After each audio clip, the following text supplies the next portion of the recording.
మాదిగ మహేష్ అనివార్య కారణాల వల్ల యాక్సిడెంట్ వల్ల లేదంటే గోడ కూలిపోవడం వల్ల చనిపోవడం బాధాకరమైనటువంటి విషయము.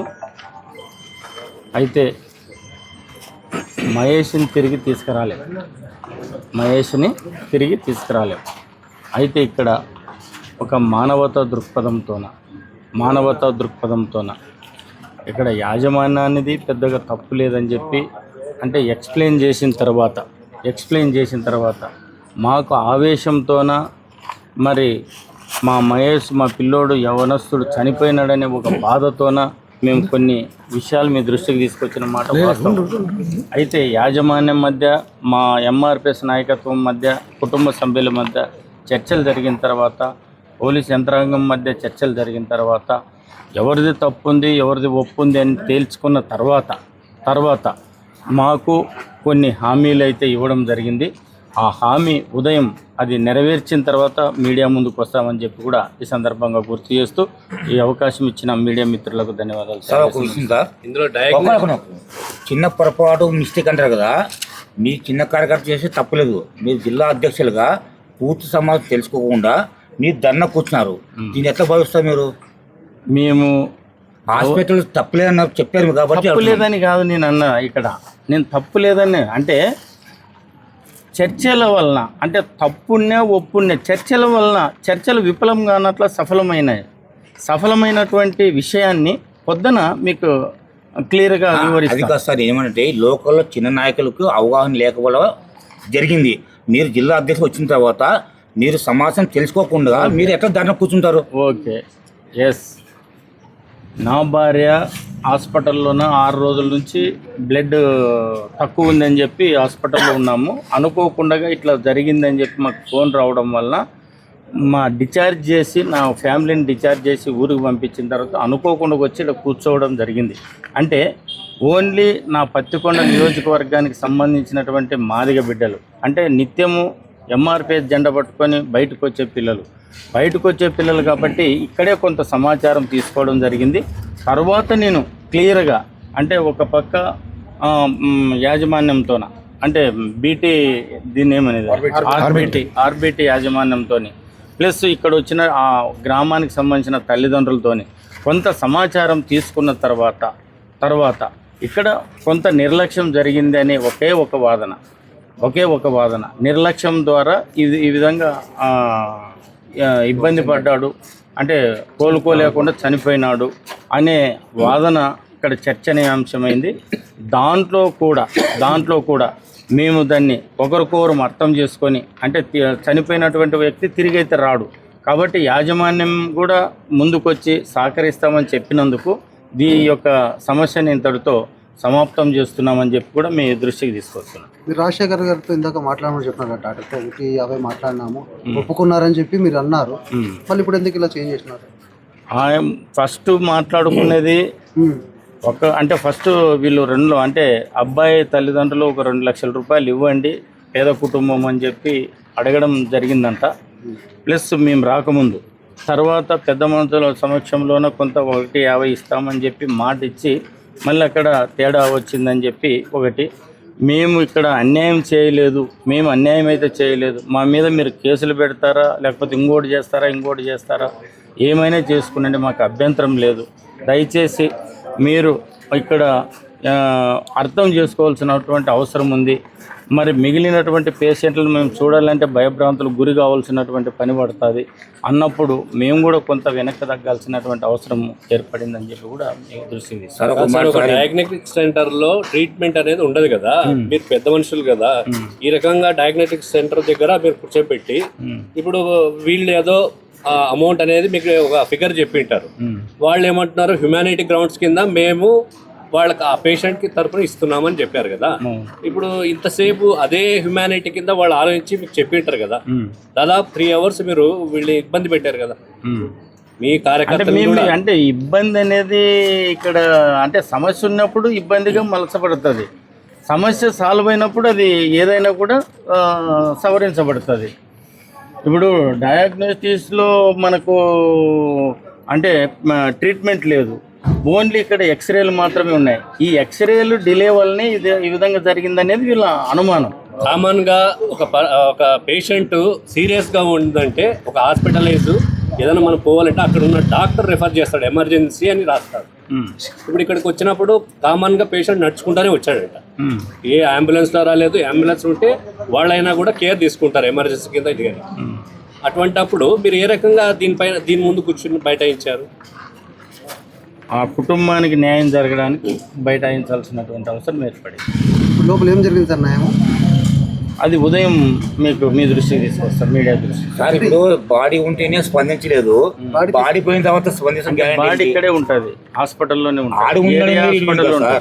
ఇప్పుడు ఐసి శంకర్ ది ఇదే విధంగా అంటే హత్య ఒప్పుకోకపోతే చేశారు. మళ్ళీ తిరిగి నేను మీ దృష్టికి తీసుకోవచ్చు. ఐసి శంకర్ని అంటే ఒక డబ్బు విషయంలోనూ డబ్బు వ్యవహారంలోనూ అప్పు ఉండాలనే ఉద్దేశంతోన ఐసి శంకర్ని అనుకోకుండా కట్టెలతో కొట్టి చంపేశారు.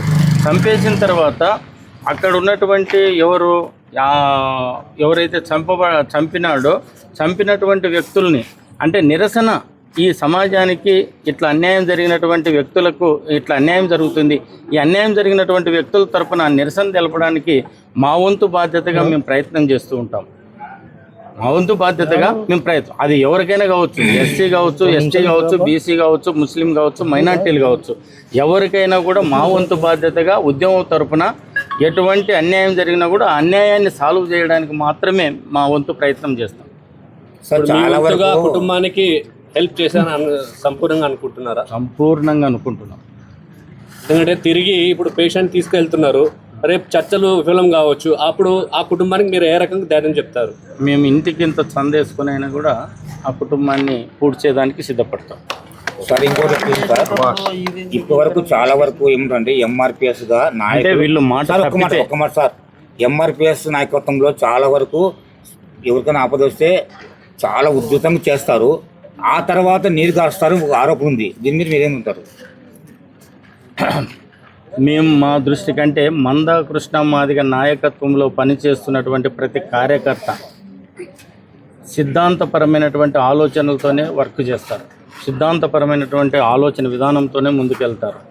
అయితే కొన్ని ఎంఆర్పిఎస్ నాయకత్వాలు వాళ్ళు ఇండివిజువల్గా పెట్టినటువంటి కొంతమంది ఏం చేస్తున్నారంటే అది వాళ్ళ అంతరాత్మకే మేము వదిలేస్తాం. ఎందుకంటే మేము విమర్శ చేసుకోవడం వలన ఆకాశం వైపు ఉమ్మి వేస్తే మా ముఖం మీదే పడుతుంది, మా కడుపు చించుకుంటే మా కాళ్ళ మీద పడుతుంది అనే విధంగా నడుస్తుంది వ్యవస్థ.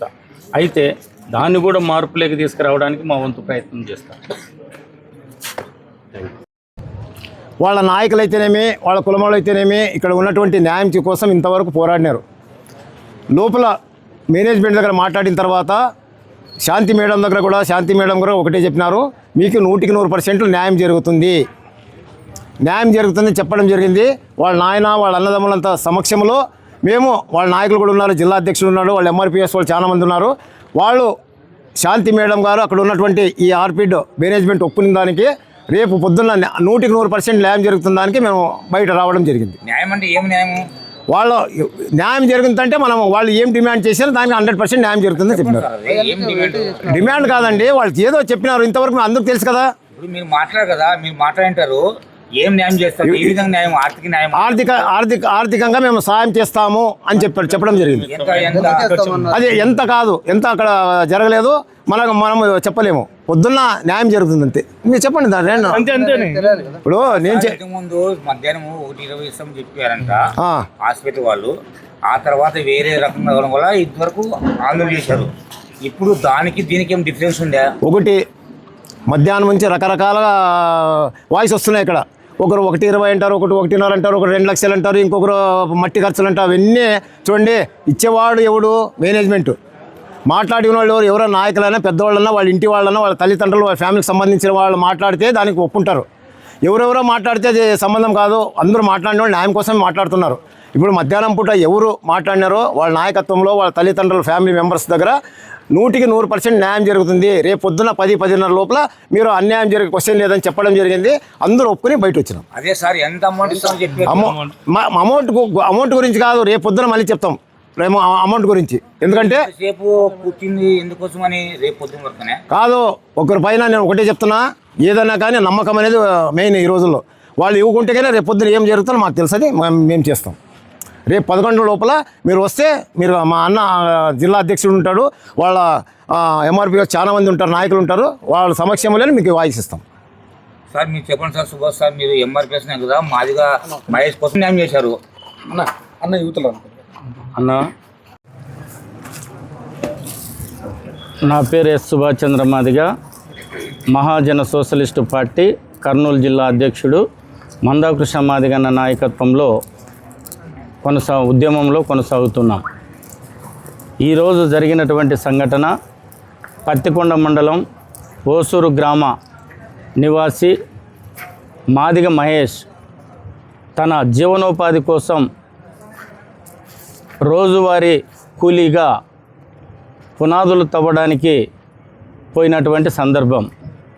ఆయనతో పాటు ఒక 6 మంది పునాదులు తవ్వడానికి పోతే, ఆ పునాదులు తవ్వుతున్నటువంటి సందర్భంలోన పక్కనున్నటువంటి పాత గోడ, ఇటుక గోడ కూలి ఆయన మీద పడడం వలన ఆయన సొమ్ము సిల్లిపోయాడు. అక్కడ సొమ్ము సిల్లిపోయిన తర్వాత అక్కడి నుంచి ఉటావుటిన పత్తికొండ గవర్నమెంట్ హాస్పిటల్కు తీసుకెళ్లడం జరిగింది. అక్కడ సీరియస్ కండిషన్ ఉండడం వలన మరి ఆదోని జనరల్ హాస్పిటల్కి రెఫర్ చేశారు. రెఫర్ చేసి అక్కడ ఉన్నటువంటి డాక్టర్లు ఇది సిటీ స్కానింగు, మరి కడుపులో ఉన్నటువంటి ఆ దెబ్బలు తగిలినట్టున్నాయి, వాటన్నిటిని స్కానింగ్ చేసి తీసుకొని రాపోండి అని చెప్పి వాళ్ళు ఈ హాస్పిటల్కి రెఫర్ చేస్తే, ఇక్కడికి వచ్చి మరి డాక్టర్లకు చెప్తే డాక్టర్లు మరి బిల్లు కట్టించుకున్నారు. మరి బిల్లు కట్టించుకున్న తర్వాత మరి తలకు స్కానింగ్ చేశారు. కడుపు స్కానింగ్తోన బాబు బాధపడుతున్నటువంటి సందర్భంలోన మహేష్ మరి అయ్యా నన్ను బతికించండి, నన్ను కాపాడండి అని చెప్పి వాళ్ళ బంధువులతోని, మరి అక్కడ ఉన్నటువంటి డాక్టర్లతోని, ఆర్బిటి డాక్టర్లతోని అడుక్కున్నా కూడా వాళ్ళు నిర్లక్ష్యం వహించి, అంటే దాదాపు 3.5 గంటల సేపు ఓన్లీ స్కానింగ్ తీయడానికే వాళ్ళు టైము వేస్ట్ చేయడం వల్లనే ఈరోజు మహేష్ అనే ఒక కూలి మరి చనిపోవడానికి ప్రధాన కారణము ఆర్బిటి యాజమాన్యం నిర్లక్ష్యం, ఆ డాక్టర్ల నిర్లక్ష్యమే అని చెప్పి కూడా మాదిగ రిజర్వేషన్ పోరాట సమితి మహాజన సోషలిస్టు పార్టీ స్పష్టం చేస్తూ ఉంది. ఎందుకంటున్నామంటే ఈరోజు ఎవరైనా అంటే 1 విద్య, 2 వైద్యం. విద్య వైద్యం అనేవి సమాజానికి ఎంతో విలువైనటువంటివి. ఈ విలువైనటువంటి వైద్యానికి సంబంధించినటువంటిది ఈరోజు కన్న తల్లిదండ్రులు అంటే కన్నప్పటికీ కూడా మరి జీవనోపాధి కోసమై వలసలు వెళుతున్నటువంటి సందర్భం, అక్కడక్కడ యాక్సిడెంట్లు అవుతున్నటువంటి సందర్భం, అక్కడక్కడ మరి గుండె జబ్బులు వస్తున్నటువంటి సందర్భం, అంటే ప్రతి వ్యాధి మనిషికి వస్తున్నటువంటి సందర్భం. అటువంటి సందర్భంలోన కన్న తల్లిదండ్రులు బాగు చేయలేనటువంటి సందర్భం. అయితే తల్లిదండ్రులుగా భావిస్తున్నటువంటి, దేవుడుగా భావిస్తున్నటువంటి డాక్టర్ల దగ్గరకు వస్తే ఈ డాక్టర్లు ఇంత నిర్లక్ష్యంగా వ్యవహరించి ఒక నిండు ప్రాణాన్ని అంటే పెళ్లి కాని యొక్క యువకుని మరి బలి తీసుకోవడం అనేది ఎంతవరకు సరైనదని చెప్పి కూడా ఈ సందర్భంగా గుర్తు చేస్తున్నాం. కాబట్టి ఆయన కుటుంబానికి న్యాయం జరిగేంత వరకు, ఆయన కుటుంబానికి అంటే మహేష్ కుటుంబానికి న్యాయం జరిగేంత వరకు మా మీద ఏమి యాక్షన్ తీసుకున్నా కూడా మేము వెనకాడబోమని చెప్పి మాదిగ రిజర్వేషన్ పోరాట సమితి మహాజన సోషలిస్టు పార్టీ తరపున మేము విజ్ఞప్తి చేస్తున్నాం, డిమాండ్ చేస్తున్నాం. దయచేసి మమ్మల్ని చులకనగా చూడొద్దు. ఏదో మాదిగ వాళ్ళు వీళ్ళు ప్రాణాలు పోతే వీళ్ళకు విలువ లేదు అనే పద్ధతిలో చూడొద్దని చెప్పి మానవతా దృక్పథంతో ముందుకొచ్చి మరి ఆ కుటుంబానికి న్యాయం చేస్తే మేము ఇక్కడ నుంచి సైలెంట్గా వెళ్ళడానికి ఆస్కారం ఉంటుంది. లేదంటే ఇక్కడ ఎంతసేపు అయినా తెల్లవారులైనా కూర్చొని ధర్నా చేయడానికి మేము వెనకాడబోమని చెప్పి కూడా ఈ సందర్భంగా గుర్తు చేస్తున్నాం. ఆ క్రమంలోనే వీళ్ళు మాటిన పక్షంలోన మరి పోలీస్ యంత్రాంగాన్ని వాళ్ళ డబ్బుతోని అహంకారంతోని మరి వాళ్ళు కొనొచ్చేమో కానీ అయితే వాళ్ళు కూడా న్యాయం చేయాలని చెప్పి డిపార్ట్మెంట్ పోలీస్ యంత్రాంగానికి కూడా మేము మనవి చేసుకుంటున్నాం. కాబట్టి ఆ కుటుంబానికి సంపూర్ణమైనటువంటి ఎక్స్గ్రేషియా మరి ఆర్బిటి హాస్పిటల్ యాజమాన్యం భరించాలని చెప్పి మరి ఇవ్వాలని చెప్పి మానవతా దృక్పథంతో ఇచ్చి పంపించాలని చెప్పి కూడా మేము మాదిగ రిజర్వేషన్ పోరాట సమితి తరఫున సవినయంగా విజ్ఞప్తి చేస్తూ కోరుకుంటున్నాం. జై మాదిగా, జై జై మాదిగా, వర్ధిల్లాలి మాదిగ రిజర్వేషన్ పోరాట సమితి. ఎస్ సుభాష్ చంద్ర మాదిగా, మహాజన సోషలిస్టు పార్టీ కర్నూలు జిల్లా అధ్యక్షుడు. రమేష్, మాది పత్తికొండ మండలం ఓసూరు గ్రామం సార్. పొద్దున 9 గంటలకి మా తమ్ముడు చిన్న కొడుకు మహేష్తో పాటు 6 మంది కూలీలు ఒక ఇంటి పునాది దోగేకని చెప్పేసి పోయినారు సార్. పొద్దున 8 గంటలకు పోయినారు.